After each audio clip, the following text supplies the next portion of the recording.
il a déjà donné son programme dès le premier discours. Nous, on a compris. C'est pas pour rien que les gens sont sortis dans la rue quand Damiba voulait faire capoter la révolution. Pourquoi? Parce qu'il s'entend tous les jours, on entend sur radio, sur RFI, il n'a rien à faire. S'il n'a rien à faire, qu'il donne le pouvoir là tout de suite à Zougrana. Qu'il le donne au général, au colonel Emmanuel Zougrana. S'il pense que lui, il veut faire être le porte-parole, bon, il n'a qu'à donner le pouvoir à quelqu'un d'autre, il y aura un porte-parole qui va parler. Pourquoi il ne laisse pas les gens qui sont autour de lui? On comprend qu'il n'a pas encore de cabinet. C'est à ces gens-là de parler. Parce que eux, quand ils vont commettre une erreur, c'est lui qui viendra corriger.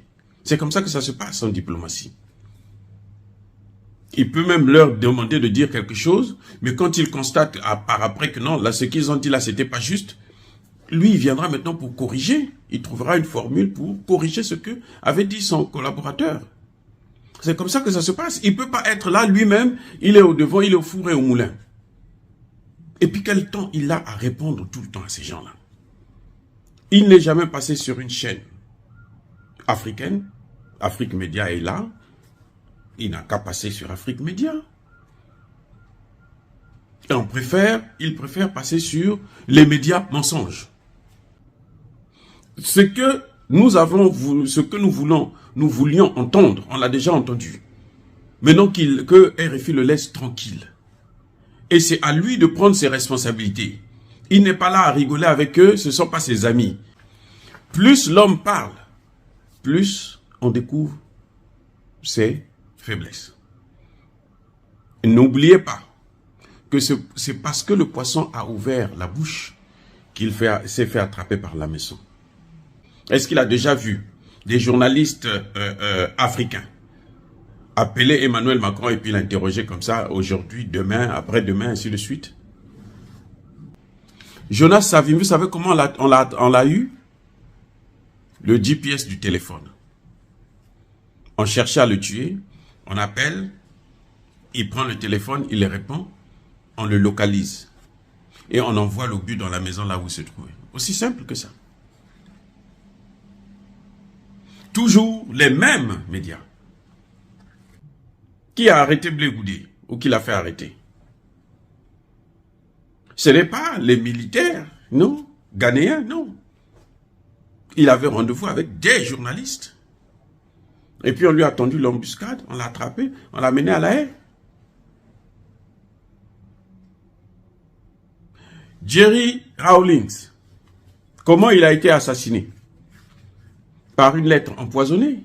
C'est quoi? Toujours les médias.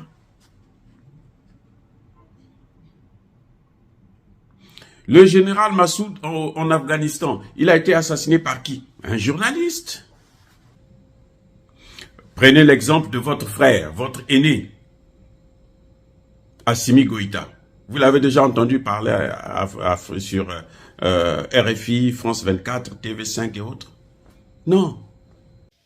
Je dis à M. Traoré de ne plus jamais faire l'erreur d'accorder une interview à TV5, à RFI, à France 24, à tous ces médias français, ou bien Voix de l'Amérique, ou bien ces trucs Vox, ou je ne sais pas quoi.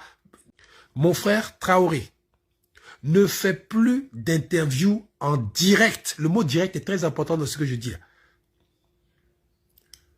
Avec ses organes de presse. Je vais te dire pourquoi. Mon jeune frère président. Aujourd'hui là, la géolocalisation dans l'électronique est quelque chose de banal dans toutes les armées du monde. La France est spécialiste dedans après les États-Unis et machin truc. C'est-à-dire que ils peuvent régler leurs problèmes au Burkina Faso avec un missile ou bien un obus. Il suffit juste qu'ils savent où tu es. Et pour savoir où tu es, la géolocalisation à travers une interview, à travers un coup de fil. Quand on reconnaît ta voix, on t'a repéré, on sait où tu es, on peut finir avec toi à la seconde. S'il y a un drone qui se promène dans l'air là-bas, qui doit faire le travail. On est en guerre. Macron l'a dit, c'est pas moi. Moi, je ne fais que suivre ce qu'il a dit. Ils ne veulent pas perdre l'Afrique occidentale. J'ai dit, tous les gars des RFI là, les Boisvoubier et consorts, tout ça là, ce ne sont que des bidasses. C'est des gens qui ont été formés pour ce combat-là, sur le plan de la communication. C'est pas des plaisantins, c'est pas des journalistes lambda comme ça. C'est des gars qui sont formés même psychologiquement pour pouvoir vous faire dire des bêtises, des erreurs qu'ils vont utiliser contre vous demain. Ceux qui pensent vraiment à nous là, c'est nos populations. C'est eux qui sont... Et nos populations sur les réseaux sociaux, nous tous on est connectés, nous tous on peut partager les communications, on peut tout dire. Avec les réseaux sociaux, j'ai dit, on peut être au courant de tout, on peut entendre les messages, on peut entendre toutes les communications que tu veux nous dire. Donner du poids aux médias africains, qui sont purement africains, qui pensent africains, qui se battent africains depuis longtemps, donnez-leur les exclusivités. Et maintenant, les chaînes françaises vont aller faire à la Kadiama pour avoir les informations avec eux. Mais ne parlez plus. Ne parlez plus. Agissez, réfléchissez, trouvez les solutions, agissez, surprenez les gens à chaque fois.